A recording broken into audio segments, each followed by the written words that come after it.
"Get out of my house, you thief. You are so lazy and useless. All you know how to do is eat and steal. I sometimes wonder what made me attracted to you in the first place. Leave, I don't want to ever see you here." The air above the university estate always thickened as the sun dipped, trapping the heavy, metallic scent of vehicle fumes and the earthy smell of damp, drying laundry.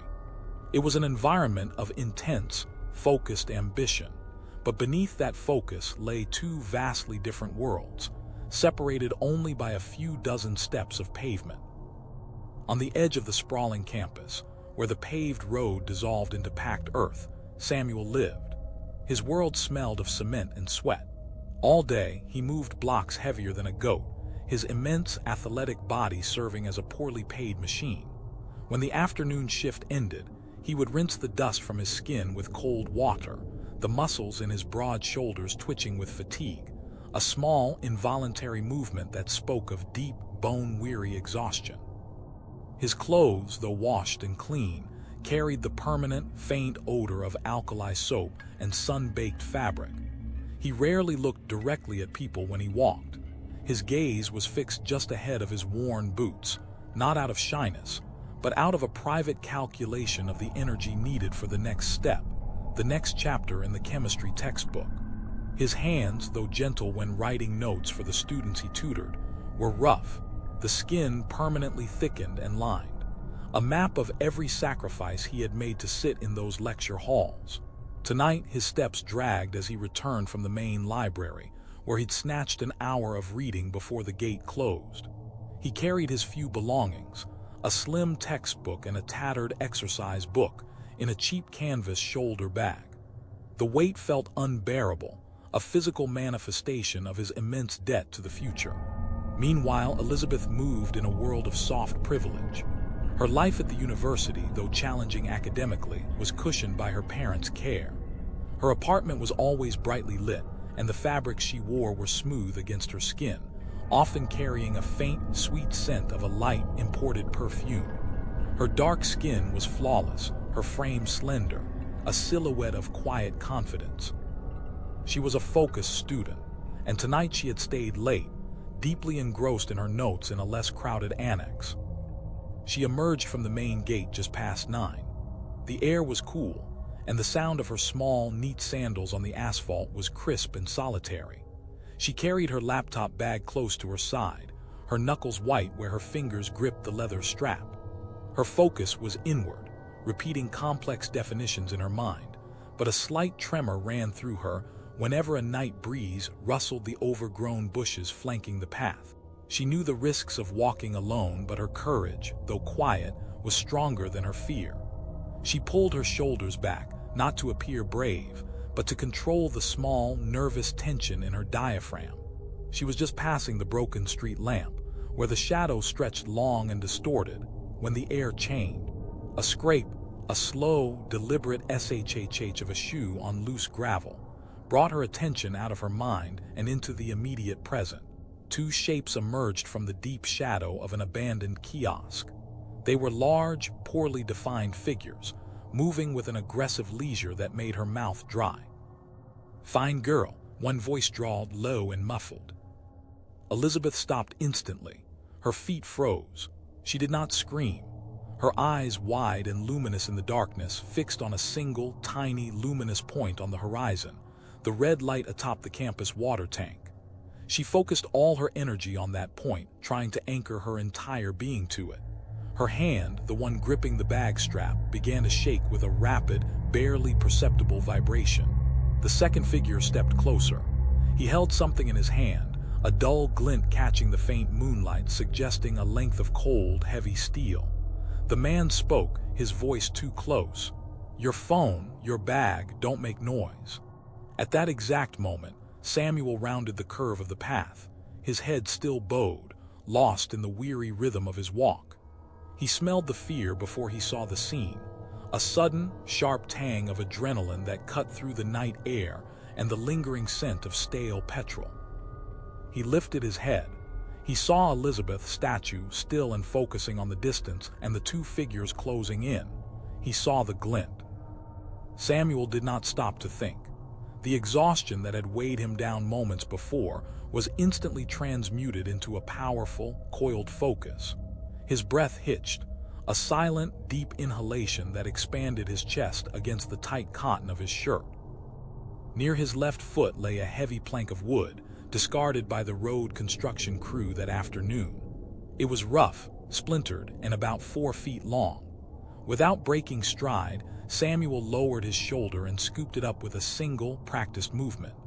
The rough wood scraped against his calloused palm, a familiar, comforting friction. He did not shout a warning. He did not ask them to stop. He simply increased his stride to a full, powerful sprint, focusing on the sounds of his own heavy boots pounding the dirt.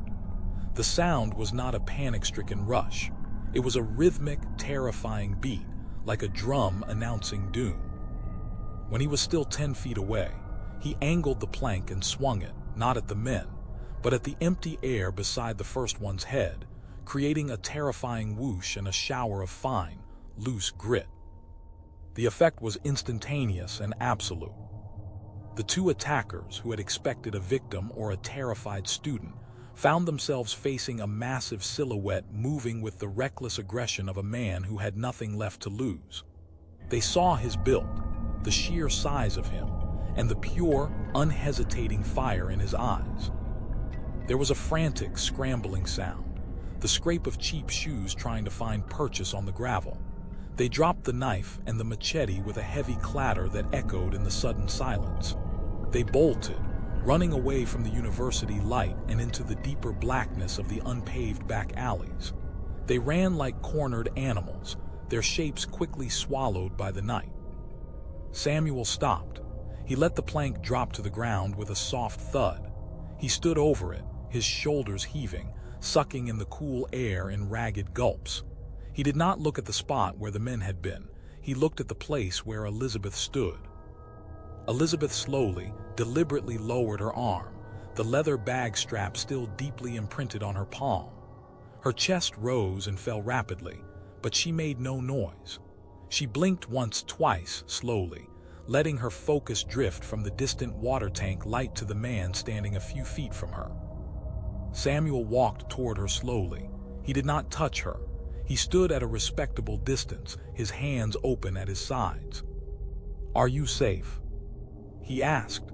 The question was unnecessary, the words rough and winded, a low rumble in his chest. Elizabeth swallowed hard, her throat dry. She brought her free hand up to smooth a tiny, non-existent fold in her blouse. It was a gesture of reasserting control. "Yes," she whispered. Her voice was small, almost lost in the space between them. "Thank you, truly." He only nodded, his face unreadable in the poor light. He bent to pick up the knife and the machete, then tossed them deep into the surrounding bush, the sound swallowed by the leaves. "I walk you back," he stated, his voice now flat and authoritative. It was not a question.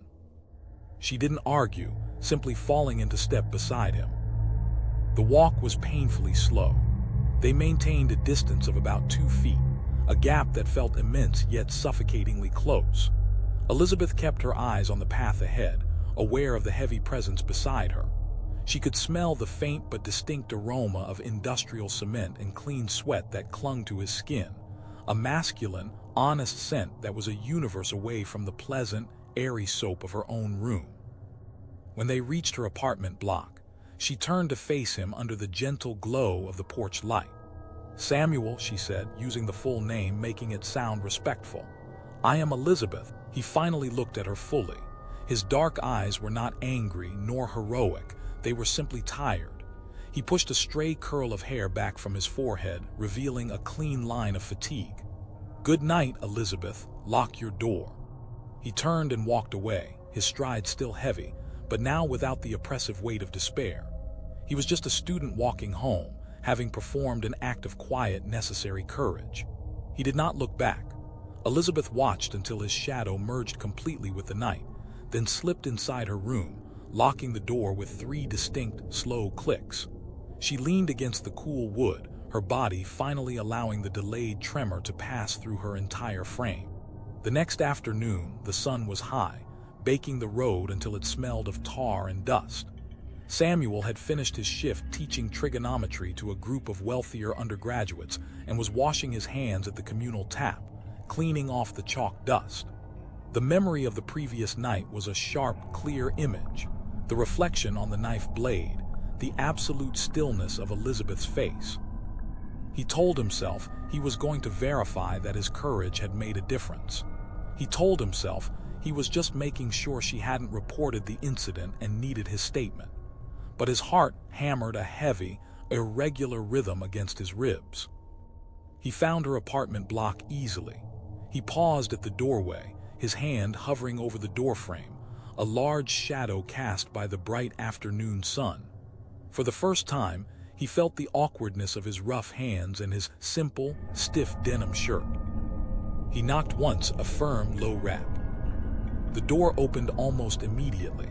Elizabeth was wearing a soft yellow top, her hair freshly braided.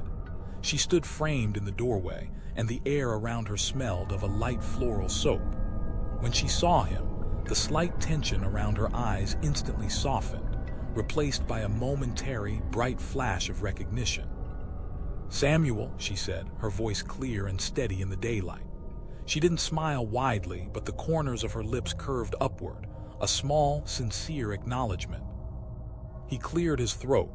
I was just passing by," he said, the lie tasting thick on his tongue. He fixed his gaze on the ground beside her feet. "To check you were fine." Elizabeth stepped back a fraction, widening the doorway. She moved slowly, deliberately, her small action an invitation. "I am fine. Thank you, Samuel. You saved me more than you know." She paused, then tilted her head just slightly, a tiny movement of invitation. "Would you like some water? You look very thirsty." He raised his eyes, finally meeting hers. The daylight stripped away the cinematic heroism of the night, leaving only two young people in their own separate struggles. He saw the genuine, grateful warmth in her face. The exhaustion in his shoulders seemed to lift, replaced by a sudden, unexpected lightness. He nodded once sharply. "Just water, please. Thank you, Elizabeth." He stepped across the threshold, and the distance between their two worlds began to close, not with a dramatic rush, but with the quiet, shared gesture of a glass of cool water. The simple sound of the door closing behind him was a soft, significant click in the afternoon stillness. The library annex became their quiet space, a cool, concrete haven from the midday sun. It was an environment smelling faintly of old paper, and the dry air pumped through ancient ventilation shafts. They sat across a long, scarred wooden table, their books forming a small, private wall. Samuel's presence was heavy, not in a demanding way, but in the sheer scale of his focused intensity. He would often rest his forehead on the back of his hand, his large forearm crossing the open page of his textbook. When he read, his brow would furrow just slightly, a tiny knot of skin tightening between his dark eyebrows. This small tension was not about the difficulty of the material, but the high stakes attached to every word he absorbed, the absolute necessity of success. Elizabeth, sitting opposite him, would watch this contraction of his brow.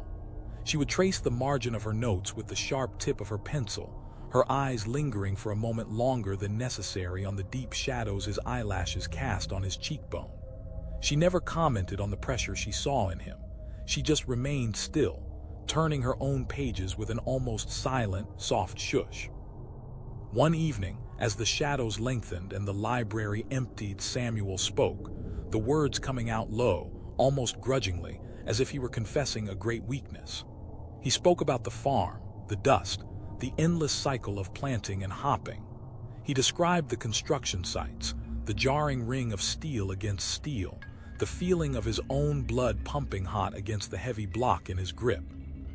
When he talked about washing other students' clothes, his large hands, resting flat on the table, curled inward slightly, a defensive private motion. He told her everything, his gaze fixed somewhere on the polished floor, unable to meet her eyes. Elizabeth listened. She did not interrupt. She did not gasp. When he finally fell silent, she simply picked up a water bottle on the table, uncapped it, and with slow, deliberate movements pushed it across the table until it rested directly under his hand. Her fingers remained on the cool plastic for a brief moment, her skin slightly warmer than the bottle before she withdrew them cleanly. The action said, "I hear the thirst, I acknowledge the heat, drink." The pity she initially felt for him was a fleeting, sharp thing that quickly transformed into a deep, quiet reverence. She saw his exhaustion, the relentless expenditure of his immense physical energy, and it was not tragic, it was profoundly noble. Soon the routine shifted. Elizabeth's apartment, with its bright kitchen and the lingering smell of her mother's favored spices, became their secondary study spot. She would often step away from her desk, the faint clatter of metal on glass coming from the kitchen. Samuel would pretend to focus on his work, but his senses were heightened. He could hear the soft, rhythmic thump-thump of a knife on a cutting board, the sizzle of oil heating up. When she placed the plate before him, hot rice, maybe, or a richly seasoned sauce, he would instinctively draw back. He would stare at the mound of food, his jaw tightening, his gratitude a physical knot in his throat that made it hard to speak. Later, she would pull a crisply folded note from the side pocket of her laptop bag. It was always small, discreet. "For transport," she'd insist, pushing the money towards him. Sometimes she called it a repayment for saving her, though they both knew that debt could never be settled with bank notes. Samuel would pick up the money with the tips of his fingers, his eyes closed for a quick, silent second, a profound internal gesture of acceptance and shame. He would slide it immediately into his wallet, not wanting the light to linger on the crispness of the new notes she had saved from her allowance. These shared acts, the food, the money, the quiet hours, built a bridge between them. Their hands would occasionally brush when reaching for the same reference book, and the quick, sharp pullback of their fingers became less frantic, replaced by a momentary, lingering warmth. They were falling into a quiet, deep affection, rooted in shared purpose and respect. Then came the final year. The air was tense with the promise of graduation. One cold afternoon, Samuel returned from the fee's office. He walked slowly, his body moving with a terrible, unfamiliar stiffness. He did not go to the construction site, nor did he go to the library. He sat on the low, cracked porch steps outside his tiny room.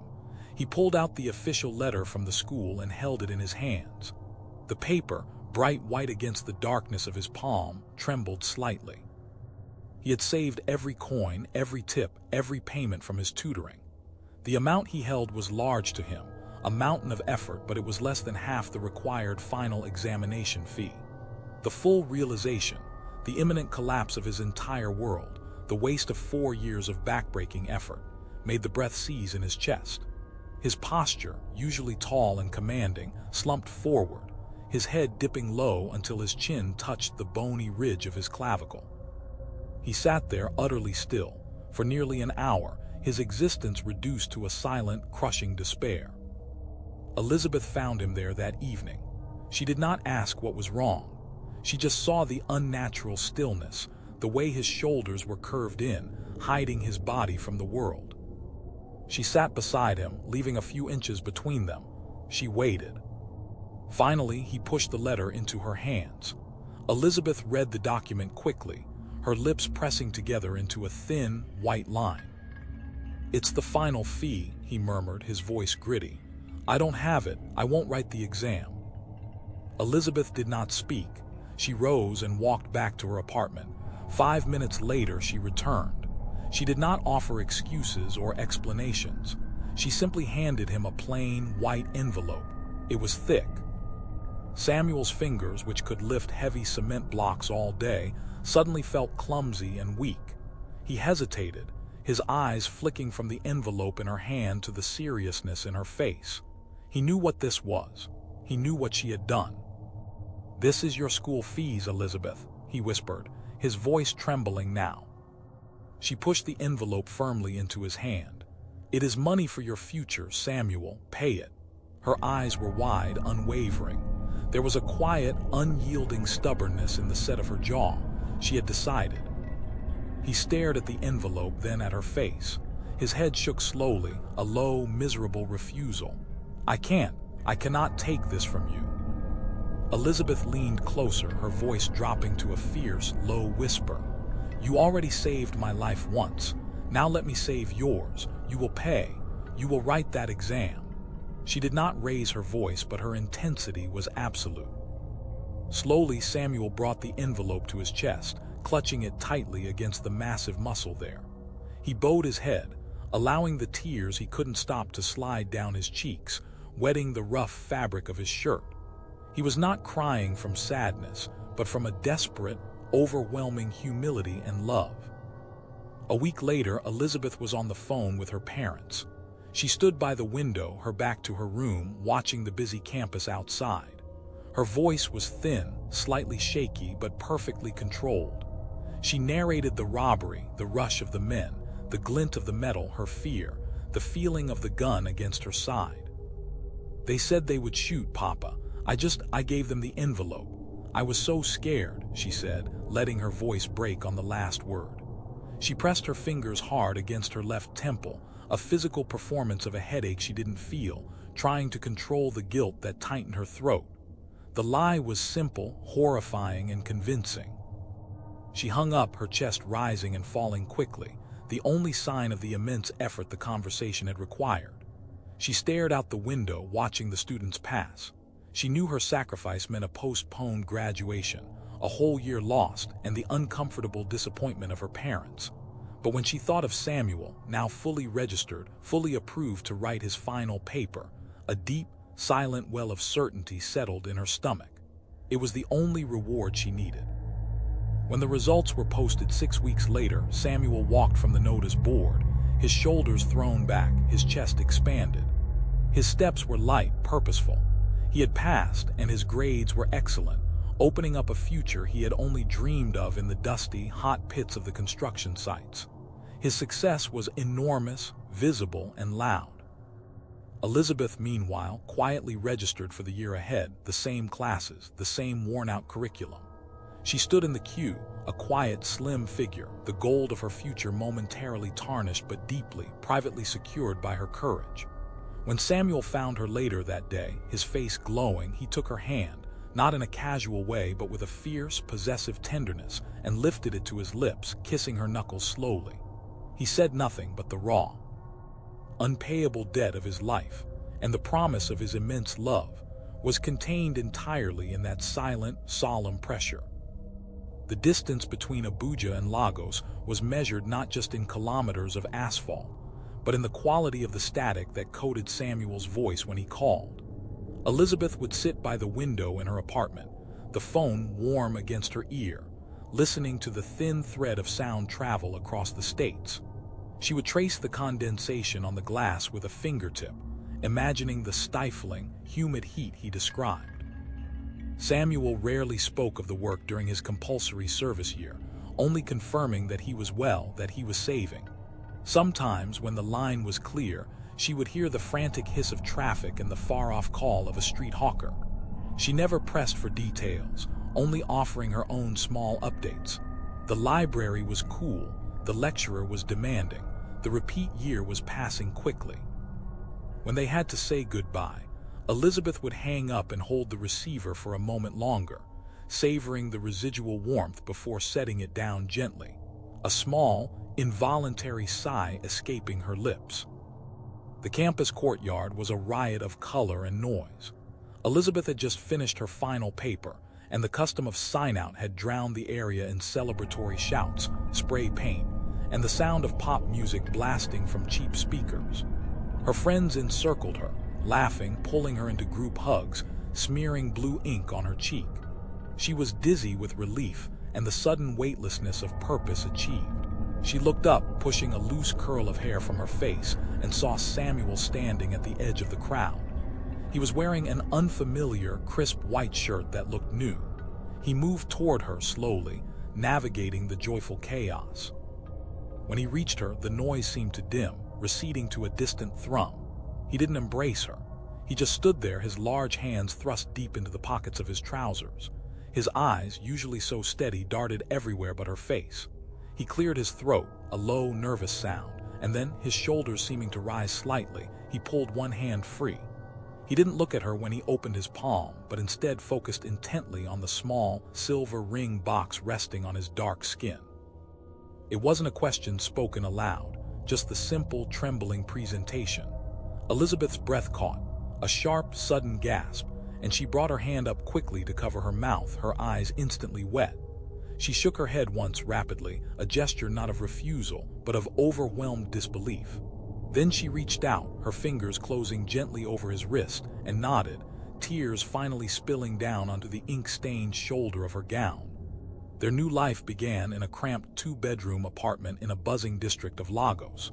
The money Samuel had saved from his service year had paid the first year's rent and secured a few essential tools. The flat smelled of fresh, cheap paint and the metallic tang of new zinc sheets. They performed the traditional rites quickly and quietly, Samuel's deep pride evident in the careful way he guided her across the threshold, his hand lingering on the small of her back. The living room soon became the laboratory. Large, plastic buckets crowded the corners. Samuel, stripped to the waist, his athletic body lean and hard, spent hours churning thick, viscous compounds. The air became heavy with the sweet, aggressive scent of the emulsion paint he mixed. He would work until his arms gave out, leaning against the wall, his forehead pressed against the cool, painted cement, his breath coming in loud, dry gasps. Elizabeth, meanwhile, would sit at the single table, her accounting degree put immediately to use. Her ledgers were meticulous, precise lines filled with tiny, perfect numbers. The small purse she had once used for her own pocket money now held sales receipts and rough estimates. It was a slow, punishing climb.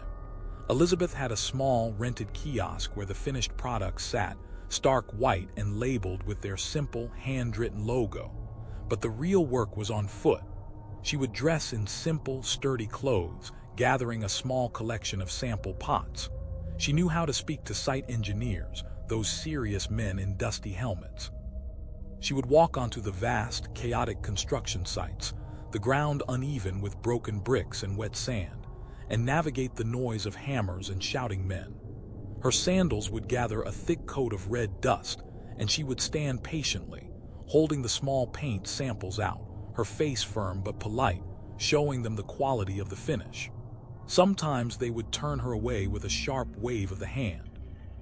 Other times, an engineer would take a sample, testing the viscosity between his thumb and forefinger, and give a curt nod. Elizabeth would walk away with the small, precious triumph of a sale, the dust on her feet feeling like gold. The shift came slowly, then all at once. The apartment's lab was abandoned for a large, noisy factory unit on the outskirts of the city. The sweet, cloying smell of paint still permeated the air, but now it came from industrial mixers, not buckets stirred by Samuel's straining arms. They were supplying contractors by the tanker, the transactions measured in millions, not thousands. One afternoon, Samuel took a quiet trip to his village. He did not announce his arrival. He stood on the edge of the dirt road and watched his mother emerge from the house he had built for them, a new, solid structure with a roof that did not leak and walls painted in their brightest white emulsion. His father, sitting on a newly purchased wooden chair on the porch, was reading a newspaper, his shoulders straight. Samuel stayed long enough to watch his mother run her hand slowly over the smooth, painted ceiling of the living room, her eyes wide with a confusion that gradually softened into pure, silent awe. He put his hands in his pockets, feeling the small, smooth stones he had subconsciously picked up, and then turned and left, satisfied. Their own home was a fortress of polished marble and tinted glass, protected by high walls and a uniformed security guard. The house was vast, the air inside cool and still, scented faintly by imported cleaner. The quiet that now lived between them was different from the determined, shared silence of their small apartment. It was the silence of having nothing left to ask for. Elizabeth sat by the window in a dress of soft, flowing silk, watching the dust motes drift in the late afternoon sun. She wore a heavy gold watch that felt cold and foreign on her wrist. She had house helps to handle the domestic work, and drivers for the cars, the imposing white Mercedes-Benz GLE and the blindingly bright orange Lamborghini Urus that sat low in the vast garage. One evening, Samuel walked into the garage. He didn't turn on the lights. The polished chrome and metallic paint of the cars reflected the faint ambient glow of the security lamps outside. He moved to the Lamborghini, sinking onto a low, upholstered stool nearby. He reached out and ran the tip of one finger along the smooth, cool curve of the door panel, a slow, hypnotic movement. He was tracing the line that separated him from the boy who lifted construction blocks. The mansion was initially a silent sanctuary, echoing with their shared success. Vacations were a cascade of new, exotic smells: sea salt on a Greek beach, pine needles in a mountain resort. In the darkened cinema, Elizabeth would lean her head against Samuel's broad shoulder, listening to the quiet, rhythmic beat of his heart beneath his expensive suit fabric. She often found herself just watching him, admiring the easy confidence that now coated his movements, a permanent shine over the hardworking man she fell in love with. But the silence began to shift. The sweet smell of Elizabeth's perfume in their bedroom was slowly replaced by the acrid, stale scent of expensive whiskey and cheap cigar smoke clinging to Samuel's jacket. He would start his day with a confident nod and a kiss. He would end it by stumbling in the door, hours past midnight. Elizabeth would lie awake, the cool silk sheets gathered tight around her chin, listening for the deep thrum of the Mercedes-Benz engine in the drive. She would call. Once, twice, sometimes 8 times in a row, her thumb hovering over the dial, her heart beating a fast, frantic tempo against her ribs. The calls went unanswered. When the car finally arrived, the house was deep in the blue quiet of 4 a.m. Samuel would walk in, not stealthily, but with a heavy, careless tread. He would drop his keys with a loud clatter on the marble floor. Elizabeth would pretend to be asleep, her body rigid beneath the covers, the small sounds of his labored breathing and stumbling movements filling the dark room. One morning, the sun was just beginning to streak pink across the heavy curtains. Samuel was sitting on the edge of the bed, fumbling with his cufflinks. Elizabeth sat up, pushing the hair from her face. "Samuel," she began, her voice soft, careful, like walking on thin ice. "Where have you been?" He stopped, his fingers pausing at the cuff. He did not look at her. His gaze was fixed on the carpet. "Out with the boys," he muttered, his words slightly thick, his tone flat. "The boys don't have wives. They don't have businesses that need them at dawn. You come back smelling of alcohol every night." Elizabeth's voice cracked just slightly at the end, but her hands lay still on the sheets, showing no tremor. He finally looked up, his expression guarded, a weary, irritable flatness to his eyes. He didn't reply, just shrugged, a small, arrogant lift of his massive shoulders, and stood up, walking toward the bathroom without another word. The door clicked shut, leaving Elizabeth staring at the faint indentations his weight had left on the mattress. She pulled the covers over her chest, the action small and protective, a mother covering a cold child. The worst came on a Saturday afternoon. Samuel was downstairs in the vast main parlor, watching a football match, his laughter echoing against the high ceilings with a jarring, artificial sound.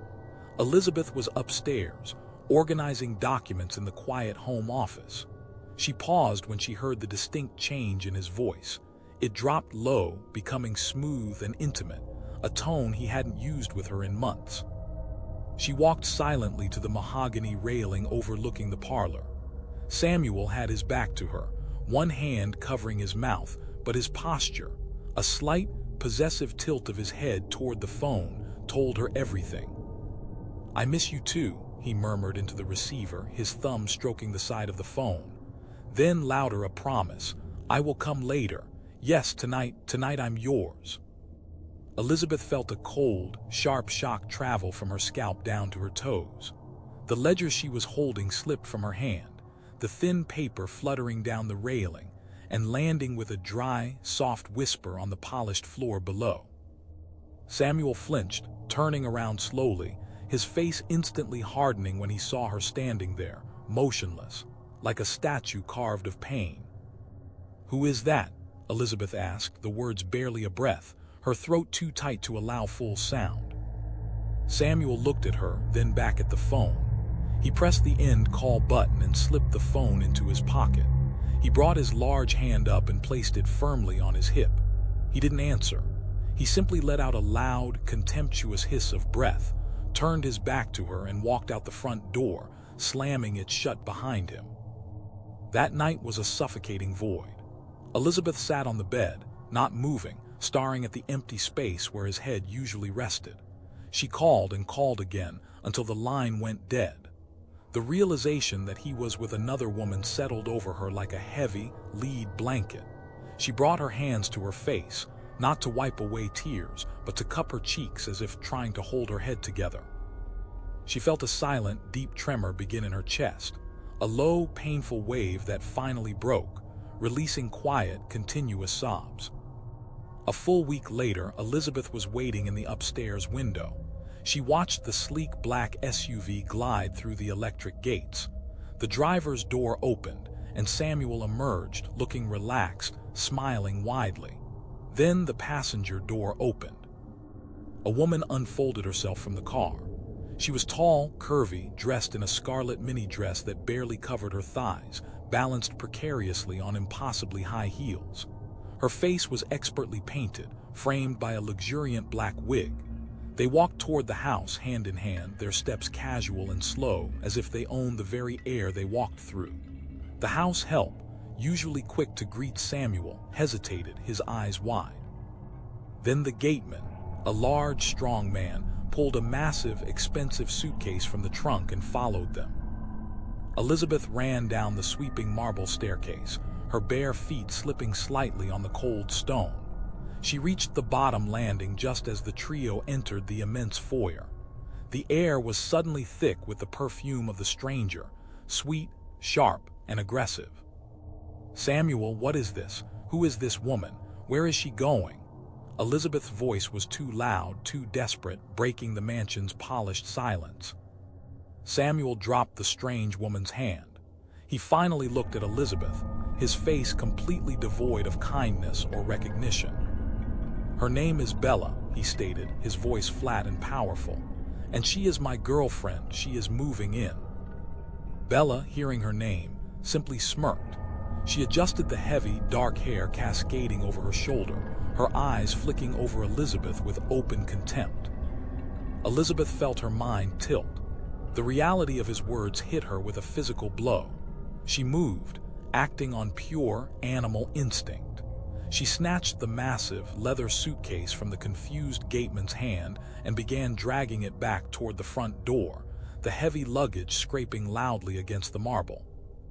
Before she could take 2 steps, Samuel moved. His hand flashed out, striking her cheek with a sound like a rifle crack. Elizabeth's head snapped back. She stumbled, collapsing hard onto the polished floor. The suitcase rolled away, hitting the wall.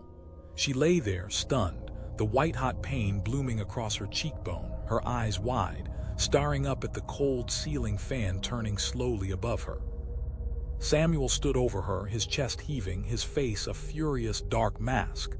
"You will respect Bella in this house," he commanded, his voice low and dangerous. He gestured sharply to the gateman. "Take the bag upstairs, now." He turned back to the girl whose face held a triumphant, satisfied smile.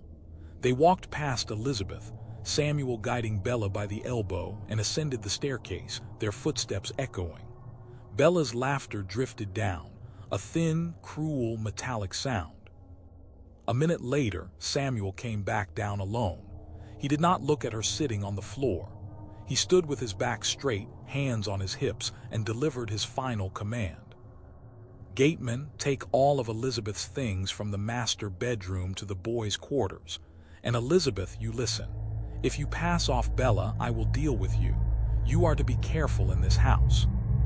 He turned and ascended the stairs again. Elizabeth remained on the cold floor, the sting on her cheek beginning to throb and swell. She made no protest. No sound left her. She simply sat amidst the opulence and the dust motes, the huge, quiet house pressing down on her, the weight of her entire world having shattered around her. She brought her trembling hands to her face, tasting the metallic tang of tears and silent despair. The cool, echoing space of the mansion became a chamber of relentless, unpaid labor. Elizabeth's days were now measured not by market sales or accounting deadlines, but by the cruel, infinite loop of domestic tasks. The scent of expensive furniture polish, once a sign of success, now meant aching shoulders and chemically burned hands. She would wake long before dawn, the silence broken only by the hum of the refrigerator and the slosh of mop water. She scrubbed the massive marble floors, the cold stone biting into her knees. She cooked meals that were always too large and too complex, the steam clouding her vision, the smell of spices clinging to her hair. The laundry was the worst. Piles of Samuel's tailored shirts and Bella's flimsy, delicate dresses. Elizabeth would stand at the ironing board for hours, the heat of the iron rising to meet the heat of the humid air, her back a rod of agony. When she was done, she would hold up a shirt, her eyes searching for any crease that might betray her. Samuel's cruelty was often quick and perfunctory. If a button was loose or a collar was not starched to his liking, he would simply wait until she was passing, then strike. The slap was always sudden, cutting through the silence of the house like a whip. "What did I do to you?" she would whisper, clutching her stinging cheek, the question raw and involuntary. This question only fueled his rage. His eyes would narrow and a muscle would twitch violently near his temple. "You are lazy, you are ungrateful, do the work," he would bark, his voice deep and menacing, before turning away to dismiss her very presence. Bella was worse because her malice was playful and deliberate. She would glide into the kitchen, wearing one of her newly washed, perfectly ironed dresses, and dip a fork into the food Elizabeth had prepared. "Tasteless," Bella would announce, dropping the fork onto the polished counter with a sharp clatter. She would then slap Elizabeth across the face, her nails sometimes leaving thin, red lines. "Your hands are not made for good things." Elizabeth soon lived in a perpetual state of exhaustion. Her eyes were shadowed, and her skin, once smooth and dark, was now perpetually rough from detergents. She no longer sat down to eat. She simply grabbed small morsels of cold food while cleaning up the kitchen. Yet, both Samuel and Bella would watch her slow movements and call her lazy, their words hanging in the air like poison gas. The final insult came one mid-morning. Elizabeth had just finished cleaning the parlor and was wiping sweat from her forehead when Samuel's voice, a harsh, demanding bellow, ripped down the staircase. "Elizabeth, get up here now." She dropped the rag, her heart immediately beginning a frantic, desperate rhythm against her ribs. She ran up the stairs, her breath ragged. Samuel and Bella stood side by side at the entrance of the master bedroom. The room was immense and filled with the stale, heavy scent of expensive perfume and cigarettes, Bella's smell. "Where is it?" Samuel demanded, his voice dangerously low, his eyes fixed on her. Elizabeth stopped 2 feet from the doorway, her hands instinctively moving to cross over her chest. "Where is what, Samuel?" "My money," he roared, taking a threatening step forward. "The bundles of dollars I kept inside the large wardrobe. Where did you hide it, thief?" Elizabeth's jaw dropped. She stared at him, genuinely confused. "Money? I didn't touch any money. I only came in here this morning to clean the floors." Bella was sitting right there on the bed. Bella, meanwhile, was leaning against the door frame, a malicious, knowing smirk playing on her lips. "Don't lie to him, small girl," Bella hissed, pushing off the door to confront Elizabeth. "We all know you are the only pauper in this house. A thief is what you are." Before Elizabeth could form another denial, Samuel's massive hand struck her across the head. The blow was so powerful that her world spun into a blinding, white flash. She stumbled backward, crashing against the hallway wall, her ears ringing violently. "Thief!" Samuel screamed, his face contorted in a mask of manufactured fury. "You came from nothing, you are still nothing. Give me my money." He grabbed her arm, his grip crushing, and dragged her toward the stairs. She fought, begging, tears streaming down her face, staining the marble. "I didn't take it. Please, Samuel, you know me." He pushed her, sending her tumbling down the final 2 steps. She landed in a crumpled heap on the hall rug, her breath knocked out of her lungs. Samuel did not wait. He stormed past her to the boys' quarters. Moments later, he reappeared, carrying Elizabeth's 3 simple suitcases, the same ones that held her life when she moved in. He marched directly to the massive electronic gate. With a rough heave, he flung the bags out onto the dusty pavement outside. He returned, stood over Elizabeth, who was trying to crawl to her feet, and pointed a stiff finger at the open gate. "Get out. You are nothing but a thief and a curse. If you ever come near this house again, I will have the police throw you in the darkest cell. Now leave." He shoved her, a brutal push that sent her staggering out the gate and onto the hard, dry earth. Elizabeth fell beside her suitcases. The gate hissed shut behind her, cutting her off with a sound of definitive finality. She sat there, weeping silently, staring at the high, oppressive wall of the fortress she had helped build. What did I do? The question hammered against the inside of her skull, unanswered, useless. Inside the mansion, a new arrangement began immediately. Samuel, relieved of his wife, felt liberated. He hired a full staff of 5 people, cooks, cleaners, and laundry assistants, to handle the work that Elizabeth, alone and desperate, had struggled to complete. Life became a relentless, glittering carnival. Samuel and Bella became fixtures of the Lagos nightlife, appearing at clubs at 2:00 a.m., spending money with aggressive, competitive abandon. Samuel now lived for the rush of speed, the loud music, and the constant flash of cameras. He bought Bella a sleek black Range Rover, and she filled it with shopping bags of designer goods. Bella's expensive clothes and her habit of chain-smoking high-end cigarettes were financed entirely by Samuel, who now treated the factory like his personal ATM. He rarely visited the factory, leaving the day-to-day operations to managers he had hired solely on their ability to flatter him. He stopped looking at the accounting ledgers, the ones Elizabeth had kept meticulous care of. He only saw the bottom line. How much money can I withdraw today? Soon, the small, sharp scent of paint thinner began to thin out and disappear from the factory air. Managers, seeing the boss's recklessness, began siphoning funds and materials. Production slowed. Sales dipped. Samuel only noticed when the bank called, demanding repayment on massive, ill-advised loans he had taken out to fund Bella's ever-escalating lifestyle. He finally went to the factory floor. It was silent. Empty drums and dusty machines. The smell of neglect was thick and bitter. The factory had collapsed. Bella, seeing the frantic, pale look in Samuel's eyes, began to make her own arrangements. She quietly emptied his personal safe, taking cash and the few remaining pieces of jewelry. One morning, the black Range Rover was gone.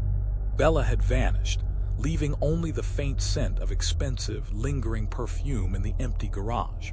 She had sold the cars and fled the country. Samuel nearly collapsed. The betrayal was absolute, cold, and calculated. He stumbled into the vast, silent house, now devoid of both wife and mistress, and began calling his friends. No one answered. When he drove the remaining car, the Mercedes-Benz GLE, to the security gates of his old clubbing partners, the guards simply looked through him and shook their heads. He was no longer money.